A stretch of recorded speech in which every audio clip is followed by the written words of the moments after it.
कहना है कि दांडी यात्रा कब निकली गई थी? नहीं ऐसा। गांधी जी ने दांडी यात्रा क्यों की गई थी? गांधी जी ने अंग्रेजों के खिलाफ नमक कानून तोड़ने के लिए गांधी जी क्या किए थे? दांडी यात्रा किए थे। क्या ये बिहार बोर्ड के 10वीं क्लास के एसएसटी हिस्ट्री का प्रश्न है। 2 नंबर में एकदम पूछेगा निश्चित रूप से, यह ध्यान में रखिएगा, ठीक है ना। 12 मार्च 1930 को गांधी जी ने दांडी यात्रा की और सबसे पहले नमक बनाया अपने देश में, और सभी लोगों से आग्रह किया कि सब लोग अपने देश का नमक का प्रयोग करेंगे, दूसरे अंग्रेजों का नमक हम लोग नहीं खरीदेंगे, अंग्रेजी वस्तुओं का स्वीकार नहीं करेंगे, उसका अपमान करेंगे, हम लोग बहिष्कार करेंगे, वो नहीं खरीदेंगे। अपने देश की वस्तु स्वदेशी अपनाओ, देश बचाओ, ठीक है ना। चलिए आज का प्रश्न है कि हुआ आंदोलन की चर्चा करना है। हुआ आंदोलन की चर्चा करना है। हुआ आंदोलन क्या है? आयो पढ़ के ना बताओ, क्या पढ़े हैं? क्या पढ़े आप भी बताइए। ऑब्जेक्टिव में पढ़े हो? अरे दोस्त कैसे काम चलेगा? रिजल्ट उसी का होता है ना जो रात को नींद गंवाता है, समझ गए ना। और ये बहुत कम समय बचा है आप लोगों के लिए। मैट्रिक का एग्जाम क्रैक करने के लिए, अच्छा अंक लाने के लिए बहुत कम समय बचा है, इसलिए जो भी समय बचा है इसमें एकदम दिलो जान से लग जाइए। अभी तो और सब काम करना है ना, तो उसके लिए तो बहुत समय है, लेकिन पढ़ाई के लिए समय नहीं है, बहुत कम है। इस बात का ध्यान रखना है। जो भी आपको नोट्स प्रोवाइड हो रहे हैं आप उन्हें अच्छा से पढ़ना है, ध्यान से मन लगा करके। अगर आपको पढ़ाई में मन नहीं लगता है ना, वही आपका मन सबसे बड़ा आपका दुश्मन है। सबसे बड़ा आपका दुश्मन आपका मन है, जो पढ़ाई में मन नहीं लगने देता है, ध्यान को एकाग्र नहीं होने देता है, कंसंट्रेट नहीं होने देता है, वही सबसे बड़ा आपका दुश्मन है। तो आपको इससे बचना है और पढ़ाई पर ध्यान देना है। तो हुआ आंदोलन जो है 1939 में हुआ था, ठीक है ना। हुआ आंदोलन 1939 वियतनाम में बौद्ध संप्रदाय के लोगों द्वारा वियतनाम में फ्रांसीसी उपनिवेश के बढ़ते प्रभावों को रोकने के लिए हुआ, जिसके संस्थापक हु इन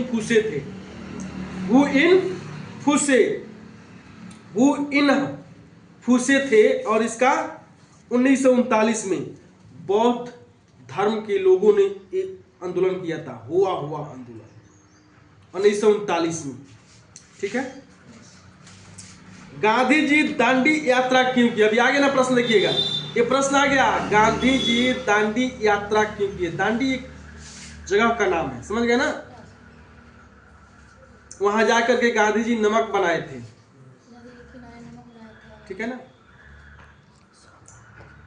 गांधी जी ने दांडी यात्रा नमक कानून के उल्लंघन एवं सविनय अवज्ञा आंदोलन, नागरिक अवज्ञा के उद्देश्यों से 12 मार्च 1930 को आरंभ किया। कब शुरू किए थे? 12 मार्च 1930 को, और 6 अप्रैल 1930 को दांडी नमक कानून बना करके उल्लंघन किया था, जिसका प्रभाव देश के विभिन्न हिस्सों में देखने को मिला। साइमन कमीशन के जानते हैं, इस पर संक्षिप्त क्या लिखना है? टिप्पणी लिखना है। साइमन कमीशन के संक्षिप्त टिप्पणी लिखना है। साइमन कमीशन का गठन 1927 में हुआ, जिसमें एक अध्यक्ष सहित 7 सदस्य थे। बैठ जाइए। जो कि 1928 में भारत आया था। साइमन कमीशन भारत कब आया था? 1928 में। ये प्रश्न पूछता है ऑब्जेक्टिव में, साइमन कमीशन भारत कब आया था बच्चों? 1928 में। याद रहेगा ना। साइमन कमीशन भारत कब आया था? 1928 में। परंतु इससे एक भी भारतीय सदस्य न होने के कारण भारतीयों ने इसका विरोध किया और साइमन गो बैक के नारे लगाए एवं इसे श्वेत कमीशन का नाम दिया। इससे श्वेत कमीशन का नाम किसने दिया था? भारतीयों ने। आज जो एक कमीशन बना था इसमें एक अध्यक्ष और 7 सदस्य रहते थे, वो भी अंग्रेज, अपने देश के नहीं, अंग्रेज। तो इसीलिए सभी भारतीयों ने इसका विरोध किया और कहा कि गो कमीशन, गो साइमन कमीशन, कि वापस हम लोग इसको स्वीकार नहीं करते हैं, हम लोग इसको नहीं मानते हैं। ठीक है ना। अभ्रक का उपयोग क्या होता है? अभ्रक का उपयोग एसएसटी का प्रश्न है कि अभ्रक विद्युत का अच्छा कुचालक होता है। कुचालक समझते हो ना, जिसमें विद्युत प्रवाहित नहीं होती है उसको हम लोग कहते हैं कुचालक। अगर इसमें करंट प्रवाहित कर दें इस टेबल में तो ये लकड़ी का है और सूखा हुआ है, तो इसमें हमको करंट लगेगी? नहीं लगेगी। तो इसको कहेंगे कुचालक। सुचालक मतलब जिसमें विद्युत प्रवाहित होती है उसको कहते हैं सुचालक। ठीक है ना। तो कह रहा है कि अभ्रक का क्या उपयोग है? अभ्रक विद्युत का अच्छा कुचालक है, इसलिए इसका प्रयोग विद्युत उपकरण जैसे रेडियो, विद्युत प्लग, स्विच आदि को बनाने में किया जाता है।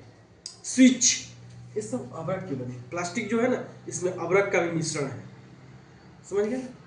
ये कह रहा है कि अगला प्रश्न है सार्वजनिक और निजी उद्योग में क्या अंतर है? सार्वजनिक और निजी उद्योग में क्या अंतर है? ऐसे उद्योग जिन पर सरकार का नियंत्रण होता है एवं मुख्य उद्देश्य जन कल्याण होता है उसको सार्वजनिक उद्योग कहते हैं। ठीक है ना। ये सरकार के द्वारा संचालित होता है, इसमें सब किसी का जन कल्याण, सब किसी का कल्याण होता है। ठीक है। जबकि जिन उद्योगों पर नियंत्रण किसी एक व्यक्ति का, मैं निजी व्यक्ति अथवा समूह का होता है एवं उद्देश्य लाभ कमाना होता है उसको हम कहते हैं निजी उद्योग। ठीक है ना। निजी उद्योग समझ गए ना। सार्वजनिक। वैश्वीकरण पर लघु उद्योग पर क्या प्रभाव पड़ा? वैश्वीकरण के कारण भारतीय लघु उद्योगों की प्रतिस्पर्धा सीधे तौर पर विश्व की अन्य बड़ी कंपनियों से हुई। कम पूंजी के कारण भारतीय उद्योग प्रतिस्पर्धा में बहुत पीछे हट गए, जिससे बहुत सारे उद्योग बंद हो गए।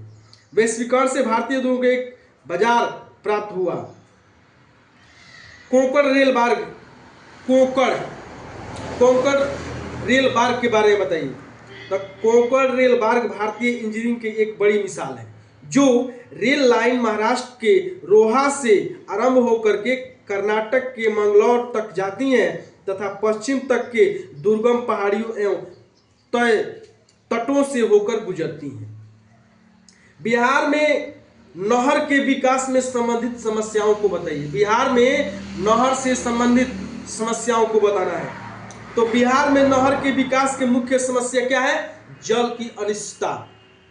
जल की अनिश्चितता एवं गाद तथा संरचनात्मक विकास की कमी। गाद समझते हो ना? बाहर से जो मिट्टी दह करके आती है उसी में कहीं ना कहीं जमा हो जाती है, कूड़ा करकट सब जमा हो जाता है, जिससे पानी निकलने में बहुत दिक्कत होती है, कठिनाई होती है। तो उसको हर समय सफाई कराना पड़ता है। अभी देखिए जितने बड़ी बड़ी नहर है ना उसमें सब ढलाई किया जा रहा है। ठीक है ना। उसमें रुकेगा नहीं जल्दी से। चलिए आगे है कि बिहार में वन संपदा की वर्तमान स्थिति को व्यक्त करना है। आगे अगला प्रश्न है कि बिहार में वन संपदा की वर्तमान स्थिति, अभी जो बिहार में हमारे वन कितने प्रतिशत है, इससे कंडीशन क्या है ये बताना है। तो बिहार में वन क्षेत्र की कमी अगर देखें तो बिहार के कुल क्षेत्र का मात्र 7% वन क्षेत्र है। जितना भूमि है उसमें 7% क्या है? वन है, मतलब जंगल रूप में जोड़े मुख्य कैमूर एवं हिमालय की तलछटी से लगने वाले जिले में फैला हुआ है। ठीक है। अगला प्रश्न है विविधता एकता क्या होता है? विविधता में एकता का अर्थ होता है कई जाति, कई धर्म, क्षेत्रीय विविधता, भाषा, संस्कृति भिन्नता। पंचायती राज क्या है? पंचायती राज जो है ना, सबसे पहले पंचायती राज की शुरुआत बिहार भारत के राजस्थान में किया गया। क्या किया गया? भारत के राजस्थान में। क्षेत्रीय स्तर पर सत्ता के मजबूत स्थानीय शासन प्रणाली है पंचायती राज व्यवस्था। गठबंधन की सरकार से आप क्या समझते हैं? गठबंधन की सरकार, जब अकेले सरकार नहीं बनता है ना, तो दो तीन आदमी मिलकर के उसको दो पार्टी मिलकर के, तीन पार्टी मिलकर के, मतलब एक से अधिक पार्टियां मिलकर के सरकार बना लेती हैं। कह रहा है कि बहुमत की कमी, जब बहुमत कम होगा, मतलब दो आदमी है, दो पार्टी है और दोनों को आधा आधा सीट मिल गया, किसी को कम मिल गया, किसी को अधिक मिल गया, और ही पार्टी को मिल गया है, तो अकेले अकेले सरकार नहीं बना सकते हैं, तो दो आदमी तीन आदमी मिलकर के सरकार, दो तीन पार्टियां मिलकर के सरकार बना लेती है। इसको कहते हैं गठबंधन। गठबंधन माने मिल करके सरकार बना, ठीक है। अगर एक ही पार्टी के पास, अपने बिहार में कितने सीट हैं? विधानसभा के 243 सीट है। कितने हैं? 243। तो जिस पार्टी के पास अधिक से अधिक सीट आएंगी, माने विधायक होंगे, एमएलए होंगे, उस पार्टी की सरकार यहाँ पर बनेगी, और उसी पार्टी के मुख्यमंत्री होंगे, उसी पार्टी के सभी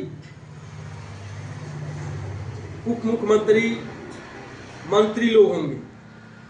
अगर किसी पार्टी के पास, एक पार्टी के पास अधिक सीट है, वो कह रहा है कि तुम अकेले रहो 100 को सीट लेकर के, हम लोग दो आदमी मिल करके और सीट को ले लेते हैं, 10 का सीट हो गया ना जी, उससे अधिक सीट हो गया, तो वो अब क्या हो जाएगा?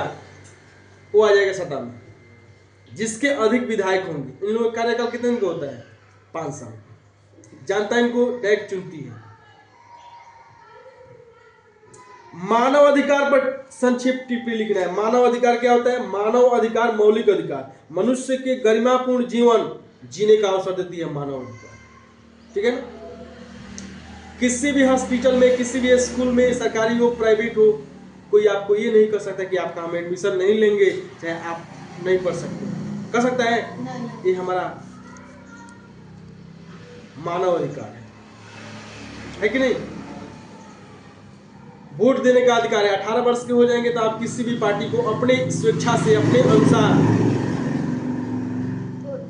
मत दे सकते हैं, वोट दे सकते हैं। एक मुद्रा किस प्रकार के विनिमय कार्य करती है? तो मुद्रा जो है ना, मुद्रा विनिमय के माध्यम के रूप में कार्य करती है। विनिमय के माध्यम के रूप में, समझ गया ना। मुद्रा जो है विनिमय के माध्यम के रूप में काम करती है, जो कि विनिमय एक सेवा के विनिमय में सहायक है, एक सेवा के रूप में समझिए ना काम करती है। रुपया है, रुपया कैसे काम करती है? विनिमय के माध्यम से। हम किसी भी वस्तु को बिना मूल्य के ले सकते हैं। एक कलम खरीदे हैं तो इसके क्या किए हैं? इसका मूल्य दिए हैं तभी ने हमको दिया है, तो ये काम करती है, सेवा करती है, समझिए। सहकारिता से क्या होता है? सहकारिता में होता है ना कि एक समूह गैर सरकारी अपनी जरूरतों को समूह के सभी लोगों से मिलाकर पूरा करते हैं। देखते हैं ना गांव में सहायता समूह चलता है, जीविका, इसमें 10 लोग होता है ना, सब लोग 5-10 रुपए जमा करते हैं ना, 10 रुपए जमा करते हैं, और किसी को उसमें पैसे की आवश्यकता पड़ती है तो उसी में से ले लेते हैं, है ना, फिर उसको समय से लौटा देते हैं। चलिए, उपभोक्ताओं के बारे में गांधी जी ने क्या कहा है? उपभोक्ताओं के बारे में गांधी जी ने कहा है, उपभोक्ता हमारे प्रांगण में आने वाले सबसे महत्वपूर्ण आगंतुक है। वह हम पर निर्भर नहीं है, हम उस पर निर्भर हैं, ठीक है ना। सूखा से बचाव का तरीका बताना है। सूखा से, वर्षा जल का संचय, माने वर्षा के पानी जो होता है ना, उसको हम लोग को जमा करना चाहिए, तालाब में चाहे कहीं।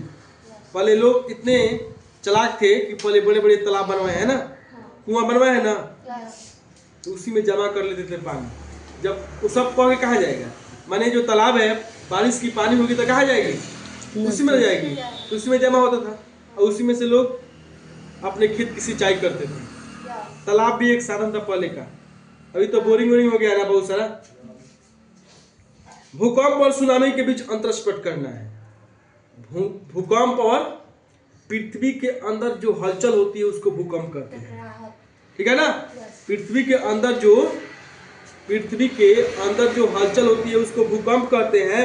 और सुनामी क्या होता है, पानी में उठने वाली लहर को सुनामी कहते हैं, ठीक है ना। इसमें देखिए क्या है, भूकंप वह स्थिति है जब पृथ्वी के सतह के नीचे होने वाली हलचल के कारण सतह पर कंपन महसूस होता है, जबकि सुनामी समुद्र तल के नीचे होने भूकंप के कारण समुद्र की लहरों के ऊपर उठा हुआ तेजी से टकराना। समुद्र की लहर जो ऊपर उठती है तेजी से आपस में टकराती है, उसी को हम लोग कहते हैं सुनामी। क्या कहते हैं? सुनामी। अगला प्रश्न है कि प्राकृतिक आपदा में होने वाले किसी एक वैकल्पिक संचार माध्यम की चर्चा कीजिए। रेडियो। सुनामी संभावित क्षेत्रों में गृह निर्माण पर अपना विचार प्रकट करें। तो क्या करती है, ये तट से अपना दूर घर बनना चाहिए। मैंने कौन कौन क्षेत्र में घर बनना चाहिए जहां पर सुनामी नहीं आ सकता है? समुद्र से दूर बनना चाहिए, ठीक है ना। इससे सुनामी आपको प्रभावित नहीं करेगी। घरों का निर्माण आयताकार होना चाहिए। कैसा होना चाहिए? आयताकार। जैसे ये बना है ना, देख रहे हैं, ये आयताकार है। चलिए, इतने सभी प्रश्न थे। ये सभी जितने भी प्रश्न हैं सब बहुत most important Bihar board 10th के लिए है। तो मैं आशा करता हूं कि आप लोग बस जम के तैयारी कीजिए। अभी मत समझिए कि आप ही पढ़ रहे हैं, मैं आप ही केवल कर रहा हूं। आप लोग सब इसमें बच्चे और बच्चियां सभी लोगों को मैं कह रहा हूं, रिजल्ट आने से रोने धोने से कुछ नहीं होगा, मेहनत करने से रिजल्ट बनेगा। किससे बनेगा? मेहनत करने से आपका रिजल्ट बनेगा। ये नहीं कि अब भगवान तो आपको स्वयं बना करके भेजे हैं, कहें कि जाओ तुम इस दुनिया में अच्छा भी कर सकते हो, जितना अच्छा करना हो कर सकते हो। ये तुम्हारे ऊपर डिपेंड है कि नहीं? है ना। तो सबसे प्रयास कीजिए कि आप लोग ज्यादा से ज्यादा जितना हो सके मेहनत करें। जितना आप पढ़ सकते हैं उतना आपको पढ़ना है और अपने हाथ से अपना तकदीर लिखना है। तैयारी तुम भी कर रहे हो, और तैयारी तुम्हारे बगल वाला भी कर रही है, चाहे कर रहा है। अगर उसका रिजल्ट आ गया और तुम्हारा रिजल्ट नहीं आया तो क्या दशा होगा? ठीक नहीं लगेगा। तभी से तैयारी पर निर्भर हो। तैयारी करो, अच्छा से पढ़ो। जो भी प्रश्न आपको दिए जा रहे हैं ये संभावित प्रश्न है, इनको अच्छे से सीखना है, समझना है। नहीं आता है तो हमको पूछिए आकर के, सर ये बताइए, जिस भी विषय का प्रश्न है आपको एकदम बेसिक से आपको सिखाने का मैं प्रयास करूंगा, ठीक है।